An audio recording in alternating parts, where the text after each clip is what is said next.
Welcome to TradeTheNBA.com. This is John. This report is for the 16th, and well, no surprise, we just had the rebound.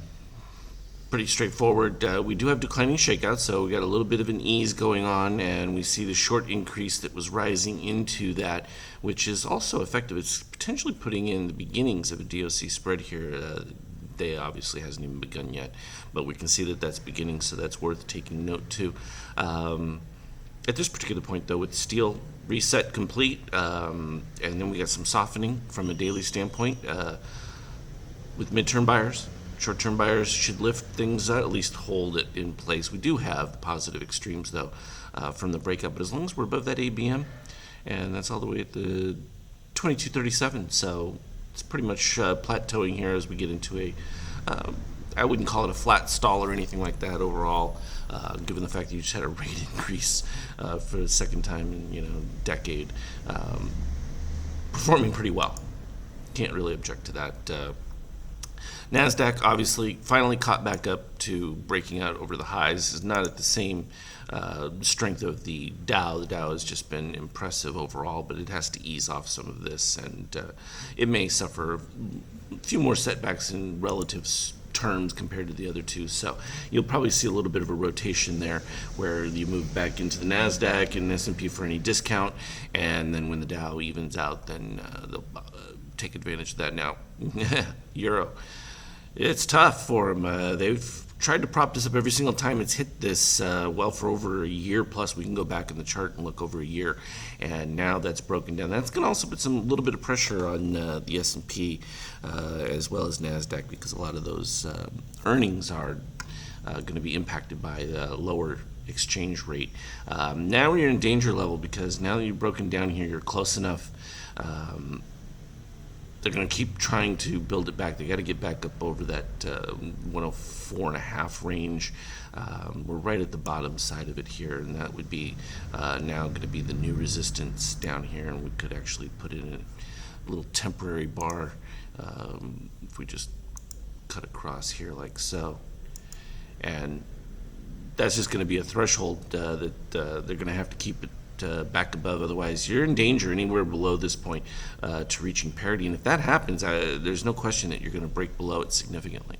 And while I know it seems like an overemphasis on it, it's not, because it really does impact the perception of how things are going to be. And if the expectation, though, is that U.S. growth is going to outpace any concerns about global growth,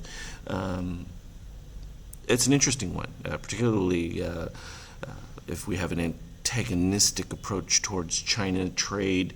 Those are going to have some serious impacts. Obviously, bonds, no surprise. We're still looking for that 113 range, have been for quite some time, but it's been slow in happening. And if they're talking about additional rate increases over the next year, at least 3, then that's going to have an impact. Now, this is where the supply of oil is a problem, and you see the articles where they've got such huge, robust inventories in Texas and that it's going to be hard-pressed. You're going to have to wait until next year to see if there's any drawdown, if there's the growth impact is significant enough. But again, I think that 50, it's closer to 52, 53 per barrel price tag for the intermediate crude is going to be a key factor in determining success for Midwest growth, and that certainly will spur impact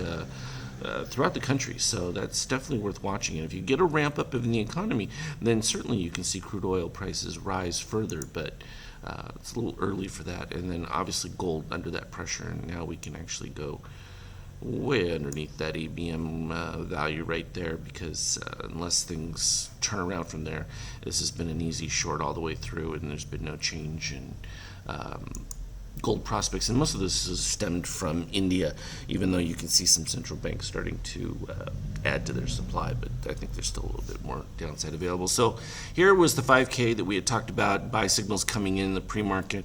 We stayed pretty flat for a little while in between once that signal came, which gives plenty of opportunity. That's the nice thing about this, because it's an algorithm buy, and you can see they accumulate along that level. And here, ABM green, every time it popped back above, worth getting back into, and then let's put up what the value actually was at that close.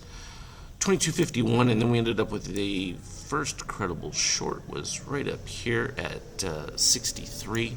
Nice run, and then that carried all the way down just to fill in positive extremes, going back through, came all the way back down to here, and then we recouped a good portion of that, and it's looking pretty decent as it is now, but fairly stationary overall. And we will continue to follow the basics of these as we go through. Nothing, I think, dramatic is on the horizon. We're still waiting for some additional picks, and I think they're probably likely to wait until after Monday will be the cementing day of the electors voting, and I think that actually will have an impact once that's finalized, done, and there's no more question about, well, not that there really is a question, but it sort of finalizes the election process, and then it's just a matter of waiting for the inauguration and knowing that everything's about to change. And in this particular case, the market has decided that change, at least from an industrial standpoint, is fantastic, and they're showing it. So there's probably going to be a little bit of a letdown starting the year because you've built so much into it. There's going to be some absorption of that. We will cover that as it happens.